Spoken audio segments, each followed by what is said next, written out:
প্রথম কথা বলতে গেলে যে এই যে একটি সন্তান, আমি বারবার অনুষ্ঠানে বলে থাকি যে একটি গাছ যখন আমরা বড় করব সেখানে সার জল সব যখন দেব, সেই জায়গার পরিবেশটাও দেখতে হবে।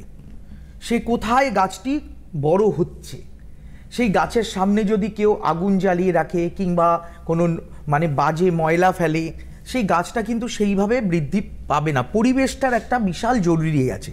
এটা যেমন নাম্বার 1। নাম্বার 2, যে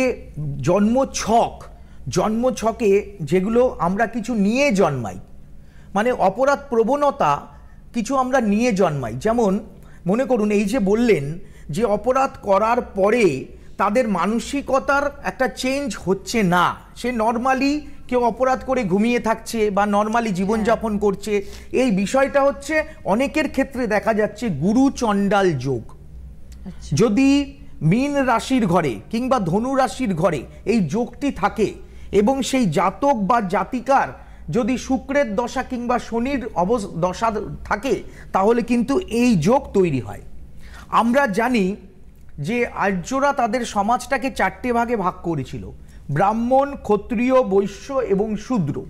যারা পড়াশোনা করত, দেবদেবীর পুজো করতেন এবং যারা ধ্যান করতেন কিংবা খুব সুন্দরভাবে জীবনযাপন করতেন, যাদের শরীর খুব সুন্দর দেখতে হতো এবং যারা সবসময় ধর্মপরায়ণ থাকতেন, কোনো খারাপ কাজ করতেন না এবং পড়াশোনা নিয়ে থাকতেন, তাদের বলা হতো ব্রাহ্মণ। যারা যুদ্ধবিদ্যায় পারদর্শী ছিলেন তাদের বলা হতো ক্ষত্রিয়। যারা ব্যবসা বাণিজ্য করতেন তাদের বলা হতো বৈশ্য এবং যারা এই 3 জাতির সেবা করতেন তাদের বলা হতো শূদ্র। এইভাবে বর্ণ বিভক্ত ছিল। তেমনি আমাদের গ্রহগুলোকেও কতগুলো বর্ণে বিভক্ত করা হয়েছে। যেমন বৃহস্পতি হচ্ছে ব্রাহ্মণ।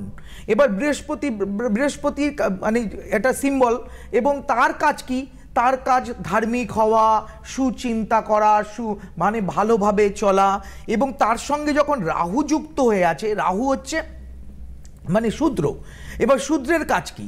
দেখবেন একটা ডোম, সে খারাপ চিন্তা করে, সারাদিন নেশা করে, হ্যাঁ, তার মধ্যে খারাপ আচরণ তৈরি হয়। হ্যাঁ, সেইভাবে একটা ঘরের মধ্যে যদি একজন ব্রাহ্মণ এবং একজন শূদ্র বসবাস করে, ব্রাহ্মণের কতটা প্রভাব শূদ্র নিতে পারে আমি জানি না, কিন্তু শূদ্রের কিছু প্রভাব ব্রাহ্মণের উপর পড়ে। এই জাতক বা জাতিকা যাদের গুরুচণ্ডাল যোগ থাকে, তারা কিন্তু জ্ঞান পাপী হয়।